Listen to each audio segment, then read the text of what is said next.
Good morning, grandkids. Well, I decided to sit out on the porch this evening to read you a book, and Inigo's out here with me. So let's get right to it. You can sit up and down the stairs over there or sit around on the deck, wherever you want, and let's read this story. Oh, Inigo, are you just going to stand there? Let me see.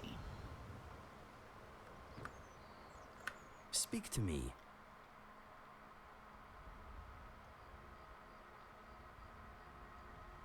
What would you have me do?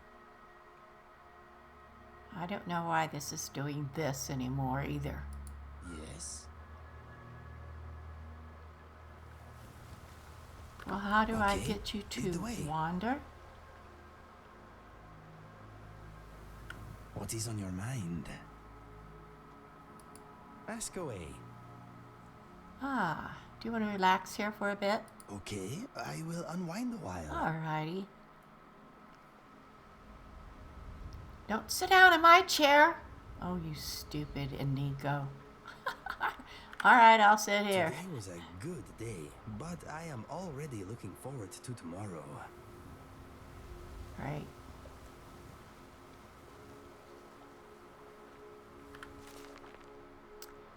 Today, boys and girls, ladies and gentlemen, we're going to read The Rise and Fall of the Blades.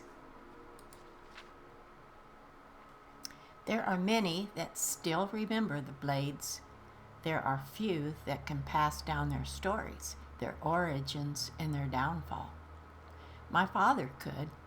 In his proudest moments, he said to me, "You keep secrets like the Blades." The Blades were good at keeping secrets. They didn't write down much. They passed information carefully between their spies in every province and their elite members that protected the emperors. Even amongst their members, they kept much secrets. Most associate the Blades with their ceremonial Akaviri armor and curved long swords. One can trace the Blades back to the fiercest warriors of Akavir, the Dragon Guard. It was there, just as they would do in Tamriel, that they protected rulers in their kingdom. But recent discoveries show that to be much more than that. Many classic texts tell us of adventures in Akavir, known as the Dragon Lands of the East. Many from Tamriel have attempted to conquer it, most famously Emperor Uriel V and his 10th Legion in 3E 288, as documented in the Imperial Dispatch, Disaster at Iona. Dragons have long been legend in Akavir, and many believe that their brief appearance in Tamriel's history are those that escaped Akavir. But it was there they were hunted and killed off by the Dragon Guard. The Dragon Guard would follow those that fled to Tamriel in the late First Era. Invading from the north, the Dragon Guard met not only dragons, but the men of Skyrim, who don't meet invasions with pitchers of mead. The Dragon Guard cut a path through Skyrim, and it was not until they were stopped by Raymond Cyrodiil during the Battle of Pale Pass that the invasion came to an end. It was Raymond who united the human lands of Cyrodiil and defeated the Akaviri invaders. Raymond is one of the first documented and widely accepted of the mythic Dragonborn, those anointed by Akatash and Alicia themselves. Born with the soul of a dragon is what his followers would say. Reports differ widely on the nature of the Battle of Pale Pass, but the end result is the same, that the remaining Dragon Guard, upon hearing the voice of Raymond Cyrodiil, knelt and swore their lives to him, their conqueror and savior. Fragments from the late First Era texts refer to the warriors dropping to their knees, saying, "We were not hunting, or did not intend." Continuing, "We have been searching for you." They protected Raymond with their lives, as well as his descendants, as the Raymond dynasty ushered in Tamriel's second era. It was through these years that their reach extended and their order grew to become the Blades. Their conquest of the dragons complete, they only sought to protect the Dragonborn and through him the Empire. So it sounds like they have their own agenda besides just protecting the Dragonborn or even the Emperor. They reached their height late during the Third Era under the rule of the Septim Emperors. Despite their numbers, they kept their secrecy. The most visible and well documented were the members who personally guarded the Emperor himself, still wearing the original Akavari armor. But that was just the tip of the spear, for the Blades were a large organization stretching to every corner of Tamriel. These agents were of every race. They were merchants, thieves, craftsmen, mages, and warriors, all acting as spies, protecting the Empire as needed and operating in secret. They often acted alone, but some fragments speak of them meeting in secret fortresses across the continent, the most famous being Cyrodiil's Cloud Ruler Temple, where they hung the swords of those slain protecting the Dragonborn.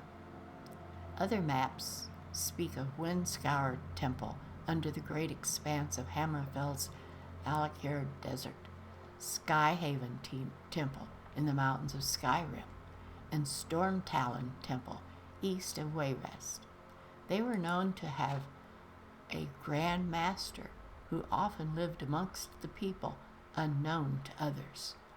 The nature of their communications, meeting places, and missions were known to only a few elite members. The only two to know all were the Grand Master himself and the Chronicler, whose only job was to make sure the group's mission was never known but never lost. With the death of Uriel Septim VII and his son Martin, the Third Era came to a close, and the Blades, fortifying themselves deep within Cyrodiil's Cloud Ruler Temple as they waited for a Dragonborn to return when they would be called upon again.